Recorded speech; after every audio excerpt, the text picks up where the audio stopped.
So a lot of the times what we hear here, because if you're watching and you're not a member of the TV and film industry, things move very quickly. Generally speaking, for films, there's more lead time, and on set you have more times, you'll get more takes, and it's a less quick editing. In TV, there's a lot less time. You could have an audition and then be on set in a matter of days. And when you're on set, you get fewer takes, and the editing is faster when you're watching it. So those long lingering scenes where the character sits in their feelings is usually for movies, and in TV, they don't do that much.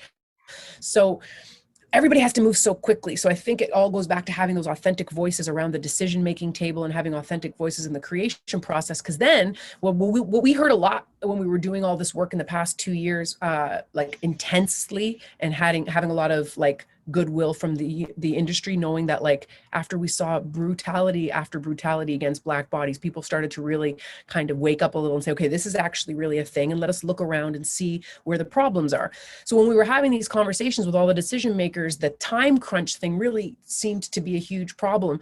And I think if you don't know anybody Black or you don't know anybody Filipino, it makes it harder to find a talented person. So you're just throwing straws out into the wind. And what happens is, because those performers don't get as many opportunities as other performers, when it's their time to come in, they simply just aren't ready.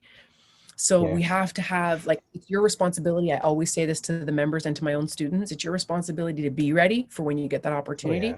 But we do have to acknowledge that performers who don't audition as much or work as much just aren't as sharp. So that's an inherent inequality in our industry as it is, because you're, like you said, you're going up against actors who are maybe have been acting since they were 5 years old. Their parents have had them in acting class every year since they were children. They were child actors. So how could you possibly be there? Like, my mom didn't have money to send me to acting school. My first experience into acting was when I said, I don't want to be an occupational therapist. I want to sign up and audition for the theater program. And my mom was like, what?